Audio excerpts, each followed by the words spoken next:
4 y vamos a hablar sobre qué son los métodos instrumentales. Los métodos instrumentales son un conjunto de técnicas que se utilizan para medir las propiedades físicas, químicas de los analistas. En este caso vamos a clasificarla en tres principales, que son la espectroscopía, cromatografía y electroquímica.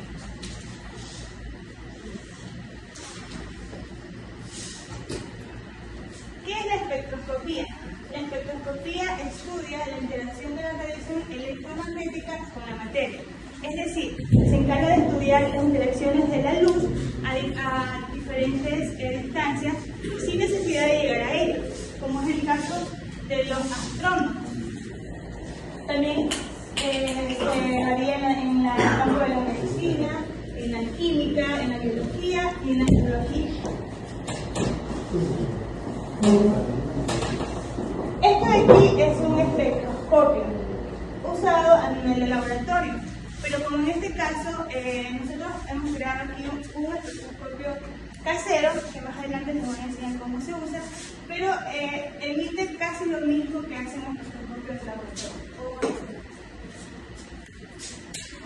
La espectroscopía, como les dije anteriormente, es la que se encarga de hacer el estudio de los diferentes cuerpos y radiaciones de su luz. Por medio de estas vemos las ondas que emiten los diferentes rayos de diferentes luces. Por ejemplo, podemos medir el sol y la temperatura sin necesidad de llegar a ella.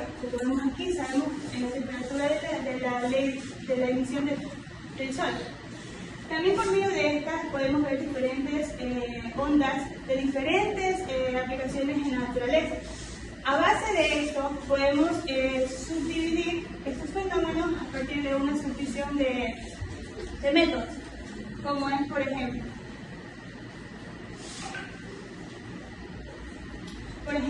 la emisión térmica. Podemos ver la reducción de nuestra temperatura sin necesidad de que alguien nos toque.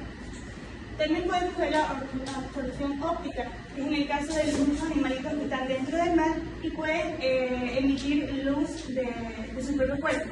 La espectroscopía de reflexión. Podemos saber los colores de los objetos por medio de este aparato. En este caso vamos a hablar de la fluorescencia.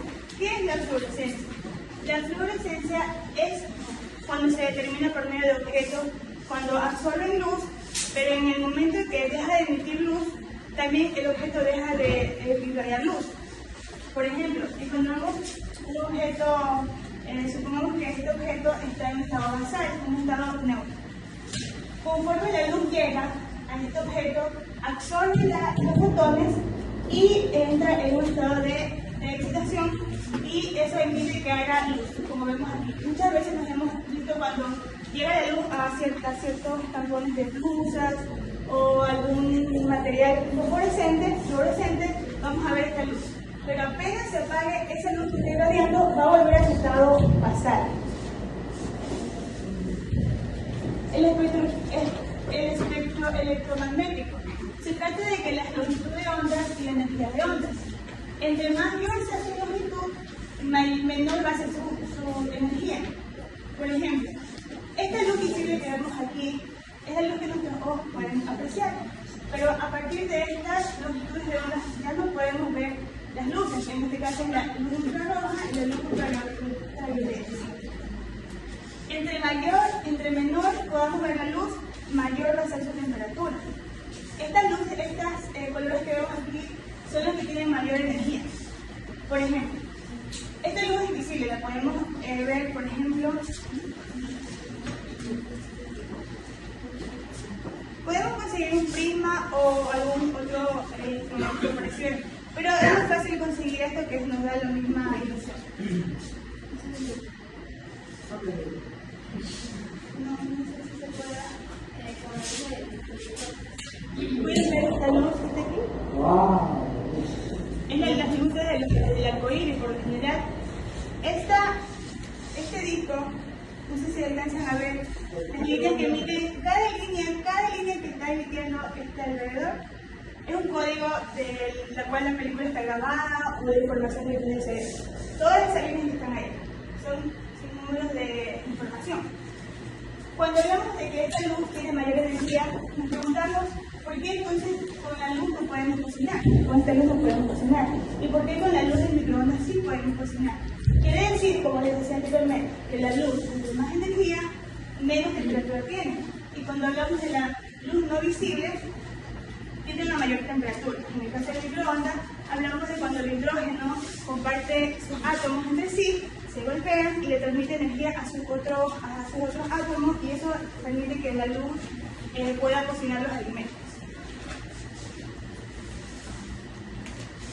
La fosforescencia. A diferencia de lo que es la fluorescencia, la fosforescencia nos damos cuenta que la podemos encontrar en diferentes pinturas, objetos, animales, y en este caso también se puede relacionar en medio de la medicina. Cuando hablamos de la fosforescencia, hablamos que el electrón está excitado. Por ejemplo, la luz emite en un objeto. La luz emite en un cierto objeto. Ese objeto va a retener toda la luz que yo le estoy emitiendo a este objeto, lo va a retener. Cuando yo apago la luz, supongamos que este sea un objeto fosforescente, va a seguir irradiando luz a pesar de que la luz principal haya dejado de funcionar. Esto es lo que lo diferencia entre la fosforescencia y la fluorescencia. Esto puede durar entre minutos hasta horas. En el estado de la microscopía de dispersión, hablamos de que la luz monocristiano a este objeto lo va a retener. Cuando yo apago la luz, supongamos que este sea un objeto fosforescente, va a seguir irradiando luz a pesar de que la luz principal haya dejado de funcionar. Esto es lo que lo diferencia entre la fosforescencia y la fluorescencia. Esto puede durar entre minutos hasta horas. En el estado de la microscopía de dispersión, hablamos de que la luz monocromática usa una misma frecuencia, es decir, que una sola luz radia, una sola luz. Cuando hablamos de luz policromática, se refiere a que dos luces viajan en el espacio al mismo tiempo, pero cuando llega a su lugar, en este caso un prisma, puede separarse, que es lo que yo les explicaba al momento de emitir el color entre el prisma. Se dispersan, pueden diferenciar los colores tranquilamente, saben que el verde son los colores del arcoíris.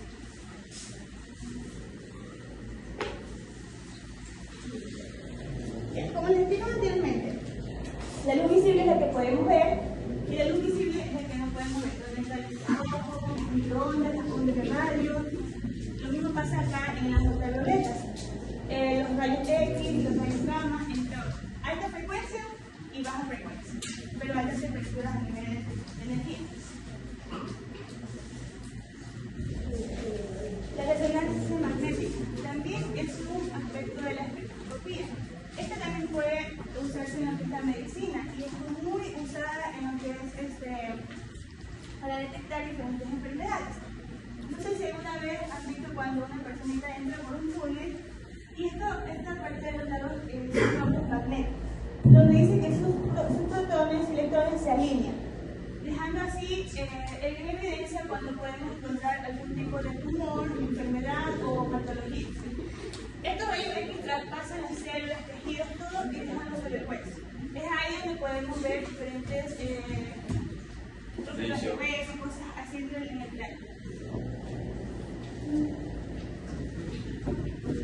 Aquí vamos a hablar de unos aspectos que se usan en la espectrofotometría. Esto es un aparato que se usa a nivel de laboratorio. Los rayos UV o rayos ultravioleta trabajan con lo que es la transmitancia y la absorbancia.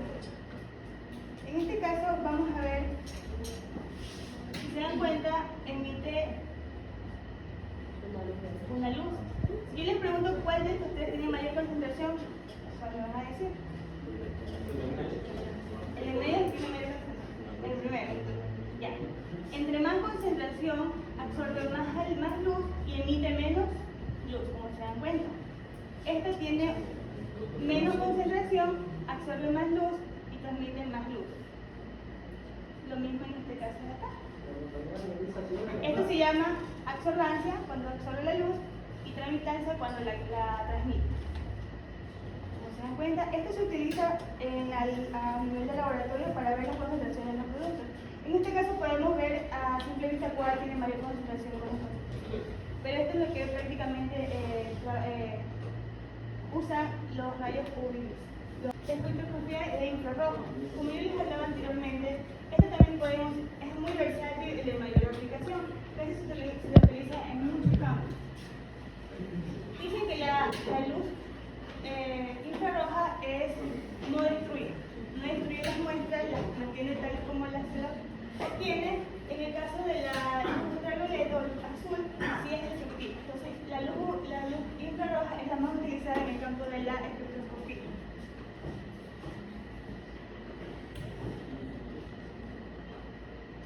El efecto Raman. El efecto Raman es una pequeña parte de luz que se dispersa en todas las direcciones.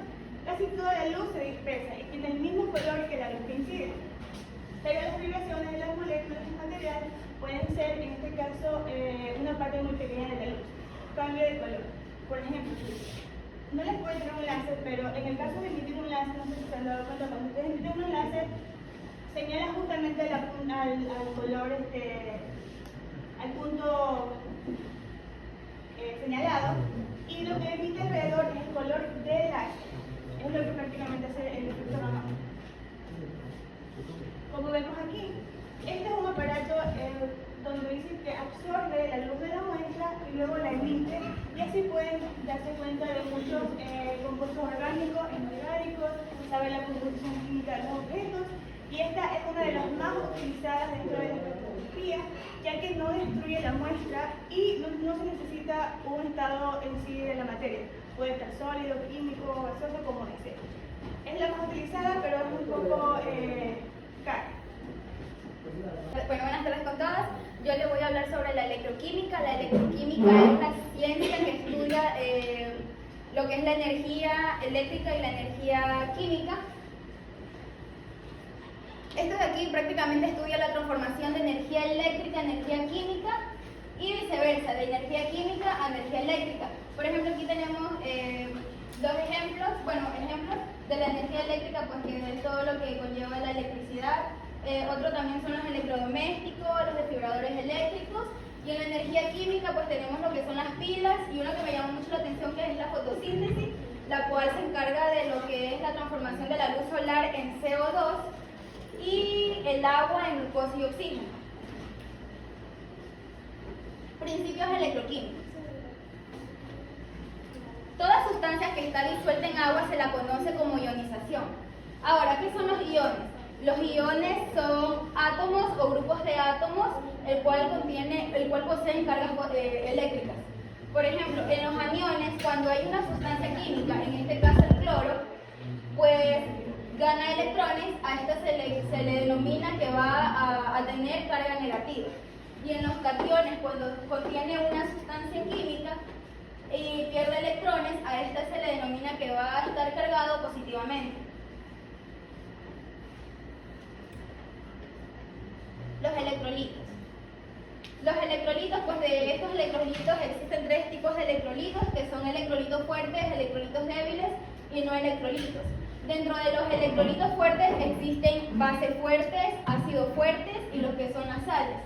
En este caso, pues el cloro de sodio es uno de los más conocidos en los que son electrolitos fuertes. Y estos de aquí se disuelven al 100%. En cambio, los electrolitos débiles tienden a disolverse parcialmente, es decir, de un 1% al 10%. Y uno de los más conocidos es el amoníaco. En los no electrolitos están los azúcares, los gases como el helio, los carbohidratos, lípidos y demás. Ahora, los procesos electroquímicos son reacciones de redes. Esto de aquí nos indica que transfiere lo que son los electrodos de una sustancia a otra, el cual se desglosa a oxidación y reducción. Hay que tener en cuenta pues, que esto de aquí van como que de la mano. ¿A qué me refiero con esto? Por ejemplo, la oxidación nos dice que es un agente de la reducción. ¿Por qué? Porque al oxidar se reduce a otra especie y aumenta el número de oxidación. Y así mismo acá, Esta reducción es un agente de la oxidación. ¿Por qué? Porque al reducirse se oxida otra especie y disminuye su número de oxidación. Ya. Hay que tomar en cuenta también porque al momento de realizar ciertos ejercicios tenemos que tomar en cuenta las celdas. Celdas electrolíticas. Hay celdas electrolíticas y celdas galvánicas. Las celdas electrolíticas nos dice que necesita una fuente externa de energía eléctrica para funcionar. Dice que la reacción absorbe energía y el ánodo es positivo y el cátodo es negativo. Mientras que en las celdas galvánicas su reacción genera energía eléctrica, produce una reacción y como consecuencia se libera electrones. Siendo una diferencia de potencial, la reacción desprende energía, ánodo positivo y ánodo negativo y cátodo positivo. Pues aquí nos está diciendo que las celdas eléctricas pues va directamente con la electricidad. Tenemos ánodo positivo y cátodo negativo, mientras que las celdas galvánicas pues tienen que tener un puente salino, ya sea un puente salino de bases o de ácidos. Ya, los potenciómetros. Cabe recalcar que estos de aquí son métodos electroquímicos y que la potenciométrica o potenciometría son técnicas. El objetivo de esta técnica es la medición con la finalidad de llevar a cabo ciertos compuestos a través de los potenciales. Tenemos electrodo de referencia y electrodos indicador, donde el electrodo de referencia nos dice que debemos el analito debe de ser exacto, por decirlo así, y este material que está aquí debe de ser muy resistente y fácil de manejar, mientras que el electrodo indicador varía dependiendo de la concentración del analito. Dentro de estos electrodos de indicador tenemos los electrodos indicador metálicos y los electrodos indicador de membrana. Ya, colorimetría. La colorimetría es una técnica de la electroquímica, el cual nos ayuda para obtener la electrólisis. Aquí tenemos estos que son aquí, que son nuestros electrodos, el cual se va a diluir una sustancia que esta de aquí es agua destilada y lo vamos a manejar con una batería de 4.5 voltios o una de 9. También vamos a utilizar un amperímetro, el cual vamos a ver la energía que circula dentro de ella. Conectamos el ánodo dentro en la batería y también vamos a colocar lo que es el electrodo de carbono.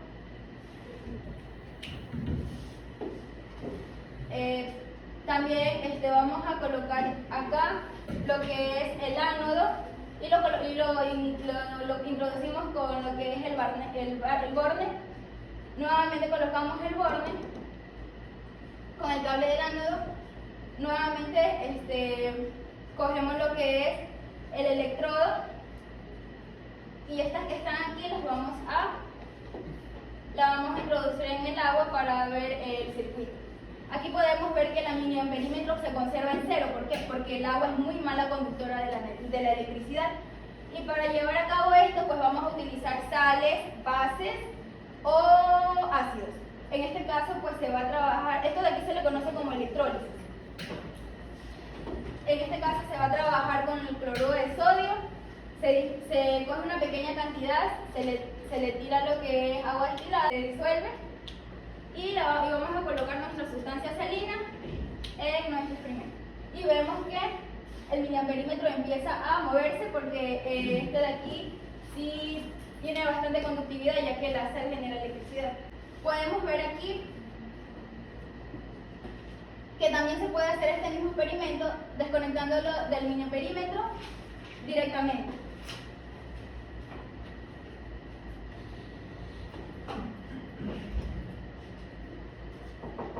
Por esta parte de acá tenemos lo que son el ánodo y por la parte de acá lo que son los cátodos. Este de aquí, el ánodo ha desprendido hidrógeno, el cual de acá pasa hacia acá, por eso es que como que, o sea, se rompe. Entonces, el ánodo pasó acá a ser positivo, negativo, y el cloro que se desprendió del cátodo se fue hacia el ánodo. Vemos aquí el agua, el agua de alimento. Bueno, aquí, este aparato nos genera las cargas mucho más rápido, donde vemos que el cloro, pues, como les dije hace un momento, no desprende las moléculas, mientras que los cátodos sí desprende sus moléculas. Y la electroforesis es muy utilizado en los que son los laboratorios, para separar los que son proteínas, ADN y ARN. En este caso, pues esto que está aquí, está hecho de agarosa, que las agarosas son proteínas, como le dije, pues que se encarga de separar los ADN y los ARN. Esta es una cajita que está así. Digamos que aquí tiene cargas negativas y acá tienen cargas positivas. Las partículas más pequeñas se van a mover mucho más rápido que las partículas más grandes, es decir, que las más pequeñas van a buscar lo que es las cargas positivas. Y una vez pues obtenido esto, se va a utilizar una regla que es para la medición de la electroforesis. Ahora le voy a explicar un ejercicio que dice: una corriente consta de 0.800 amperes, se utiliza para depositar cobre en el cátodo y oxígeno en el ánodo, en una celda electrolítica. Calcula el número de gramos de cada producto formado en 15.2 minutos, suponiendo que no ocurre otra reacción redox. Vamos a hacer las semireacciones. Nos dice que tenemos que tener el cobre y el oxígeno.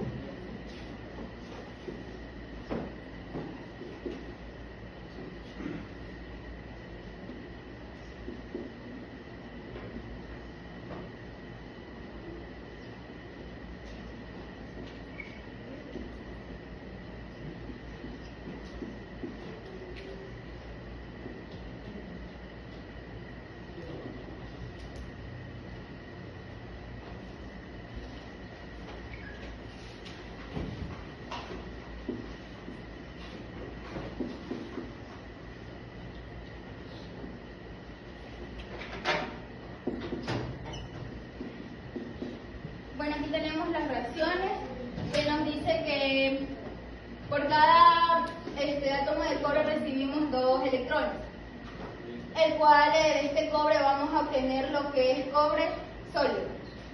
Y acá donde tenemos el oxígeno, como le dije, por cada átomo recibimos dos electrones. Como aquí son 2, ya recibimos 4. Entonces, aquí lo que vamos a tener son 4 electrones de oxígeno gaseoso más 4 protones. Nos dice el ejercicio que tenemos que verificar la carga de corriente constante. Y para calcular eso, pues tenemos esta fórmula que está aquí, el cual, si la aplicamos, la I son los amperes, o sea, esto. Es decir, que tenemos 0.800 amperes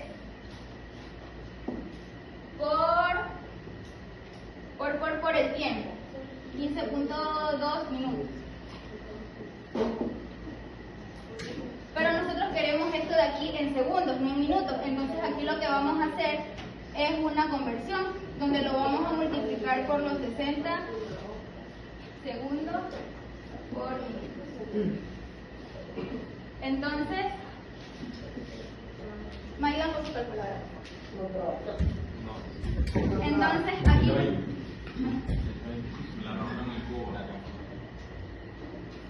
no hay que multiplicar todo.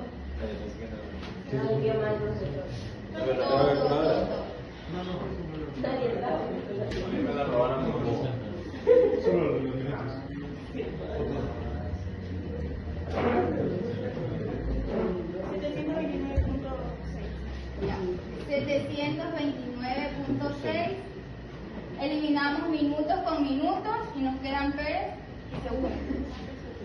Pérez por segundo.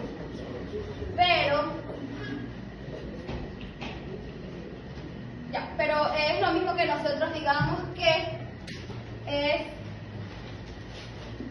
729,6 cobre, porque coulomb es 1 amperes por un segundo equivale a 1 cobre. Entonces, una vez que ya obtenemos lo que es la carga, vamos a calcular el número de gramos de cada producto formado. Para esto, vamos a utilizar la fórmula que está aquí. que nos dice que el número de analitos es igual a la carga dividido por el número de electrones de Faraday. Tenemos la carga, que son 729,6 coulomb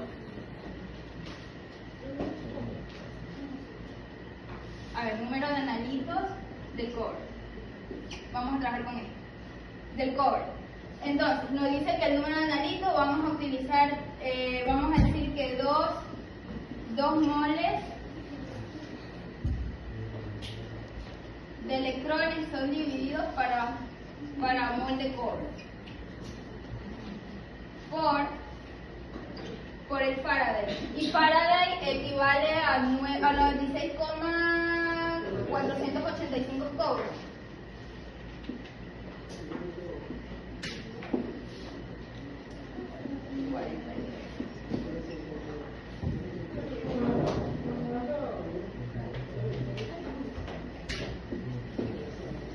Entonces, aplicando esto en la calculadora, aplicando esto en la calculadora es 3,78 por 10 a la menos 3 mol, 10. Simplificamos mol de electrones con mol de electrones, coulomb con coulomb, y nos queda 3,781 por 10 a la menos 3 mol de cobre. Y el mismo procedimiento vamos a hacer con el oxígeno. El número de oxígeno es igual a la carga por el número de electrones de Faraday. Esto quiere decir que nos queda 729,6 coulomb. El número de electrones nos dice que son 4 electrones, 4 mol de electrones dividido para mol de oxígeno, multiplicado por el Faraday, que son 96,485 coulomb. Al realizar esta operación, nos va a quedar 1,890. Asimismo, simplificamos mol de electrones con mol de electrones, coulomb con coulomb, y nos queda mol de oxígeno. Ya, ahora con estas cantidades que están aquí,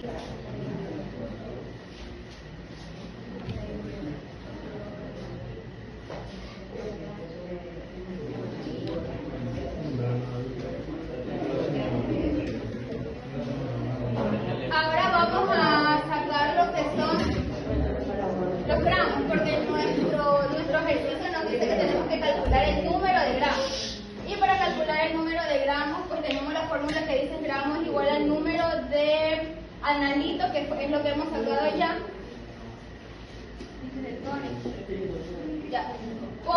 Por el uso molecular. Entonces, aquí lo que vamos a hacer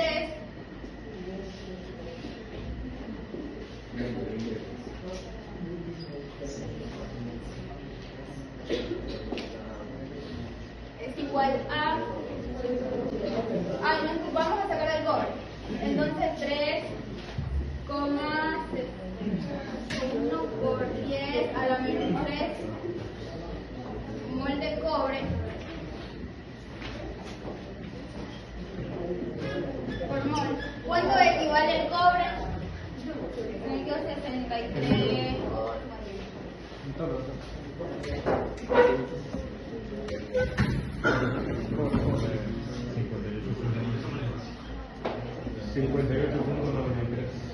el cobre. El cobre. El cobre. Está bien.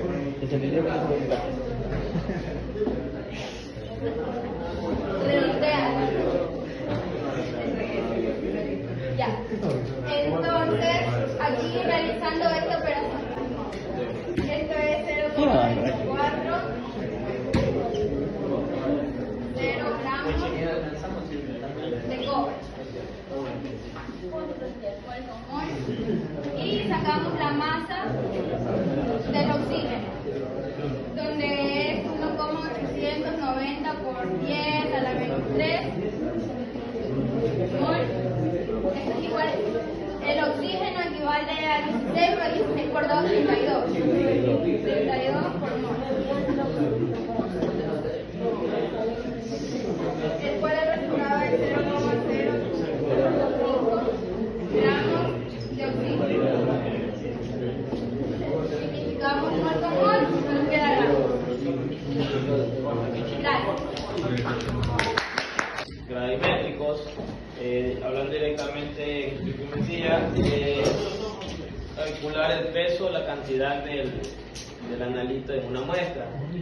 ¿Cómo se calcula eso? Con la fórmula que es, viene siendo peso del analito, va a ser igual al peso del precipitado por el factor gravimétrico. Ya, pero si esta fórmula la quiero llevar a un porcentaje, va a ser igual, porcentaje de analito, va a ser igual al peso precipitado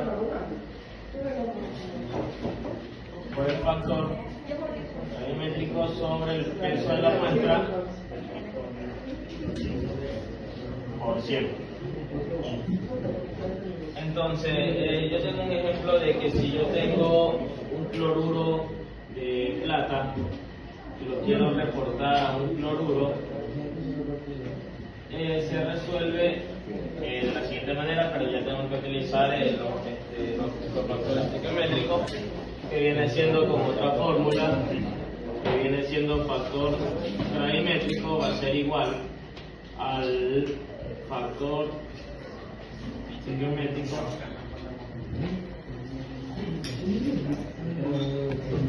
por la masa molar del buscado sobre la masa molar del precipitado. Ya. Entonces, aquí tengo este ejemplo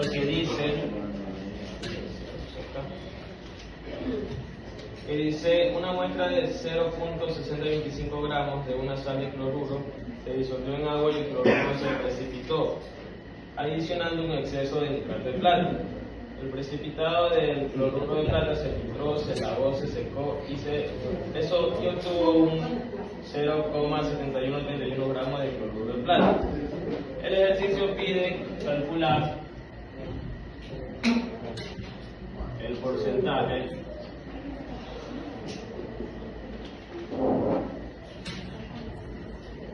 cloruro de plata. Ya, entonces esto se resuelve primero obteniendo el factor gravimétrico, que viene siendo, ya reemplazamos que el factor gravimétrico va a ser, para obtener esto, se dice que una molécula de cloruro de plata va a ser un cloruro, entonces sería un mol de cloruro sobre un mol de cloruro de plata. Siguiendo esta fórmula por la masa molar, en este caso sería el cloruro, que es 35.5 gramos mol de cloruro, y la masa molar del cloruro de plata es 143.32 gramos de mol de cloruro de plata. Por ahí. No sé. Aquí está. Técnicamente no la vi de aquí. 0.248. Entonces, esto viene siendo gramos. Ya, pero el ejercicio nos dice calcular el porcentaje del cloruro de plata, que ahí viene esta fórmula. donde el porcentaje del cloruro, en este caso, el peso del precipitado es, como dice el enunciado, se precipitó, se filtró, se lavó, se secó y se obtuvo 0.7131. Por el factor gravimétrico, que es este, viene siendo 0,24 gramos sobre el peso de la muestra, que aquí nos dan el ejercicio, es 0.6025 por 100.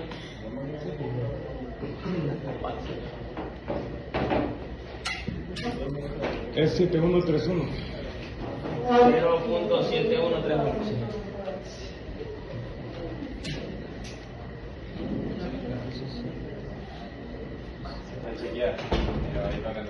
La bola aquí. 29.36. 9.36%, y ese sería el porcentaje de cloruro de planta que pide el ejercicio de la muestra.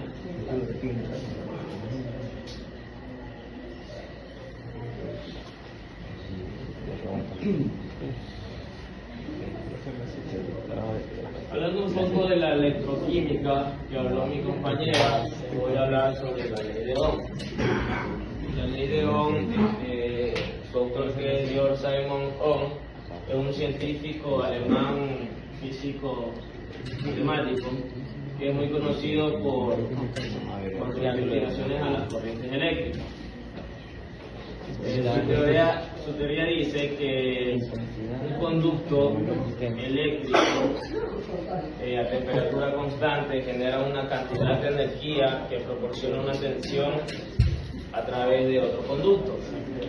La ley de Ohm trabaja con unidades que son tres, que es voltaje, corriente y resistencia. El voltaje va a trabajar con, obviamente, voltaje y su unidad, que es la V. La corriente, que va a trabajar con amperios, su símbolo sería el A. Y la resistencia, que trabaja con su símbolo, que se conoce como ohm. Entonces, con esas tres unidades trabaja lo que es la ley de Ohm. Por ejemplo, yo tengo un circuito eléctrico que tengo positivo y tengo negativo. En este caso tengo 10 en voltaje y tengo en resistencia, que es Ohm, con su símbolo. Entonces se sabe que es resistencia. Pero corriente no tengo, entonces como la corriente va del positivo a negativo, con este ejercicio básico nos pide despejar con lo que es su fórmula. En este caso, como no tengo corriente, tendría que ser corriente va a ser igual a voltaje sobre resistencia. Siguiendo el ejercicio, en voltaje tengo 10 y en resistencia tengo 8. Si no me equivoco, da 1.25. Esta es la corriente que se trabaja con amperios. Ya. En este caso suele trabajar la ley de Ohm con lo que es la potencia. La potencia es voltaje por resistencia. Por ejemplo, tengo otro conducto eléctrico que trabaja con 12 voltios. Tengo una corriente de...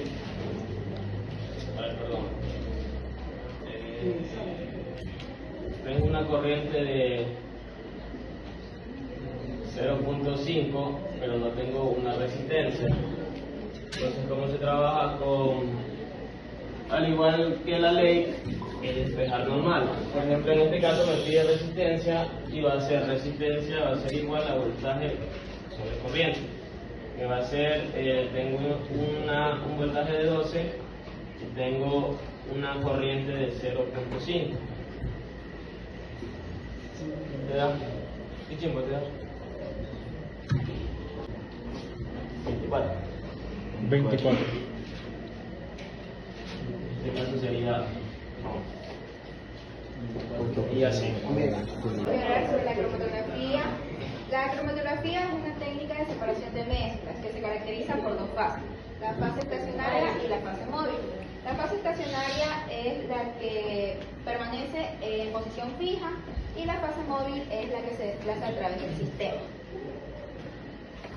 La siguiente es una clasificación de la cromatografía. La cromatografía líquida es una técnica que nos permite separar las moléculas de una muestra y la cual se diluye en un disolvente llamado fase móvil. La cromatografía de gases es una técnica que nos permite determinar los componentes de una muestra y la cromatografía de fluidos supercríticos es una técnica en la cual se utiliza dióxido de carbono y se la lleva a una cierta presión y cierta temperatura, la cual da como resultado un fluido supercrítico. En la clasificación tenemos de permeación de gel, de intercambio iónico, de reparto, de afinidad y de líquidos de alta resolución. Y tenemos la cromatografía en columna abierta, la cromatografía en columna cerrada y la cromatografía en papel. Listo, gracias. Ya, este de aquí es el metanol. Este es el alcohol etílico, el antiséptico y este es el metanol. Como se dan cuenta, su luz roja es mucho más visible que en el caso del alcohol antiséptico. Asimismo, por medio del espectroscopio podríamos ver el código de barra de sus colores. ¡Pum! Ahí se ven los colores, eso queremos ver. Se quedará toda la cara, Exactamente. Se derrite esta vaina. Se derritiendo. Ahí se ve. ¿Y así lo ven?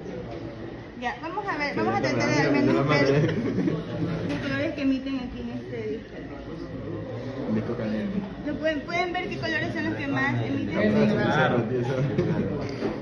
¿Pueden ver? ¿Sí lo ven? Sí se ve, sí se verá que sí se ve. Un libro de inglés, mira, ese me servía.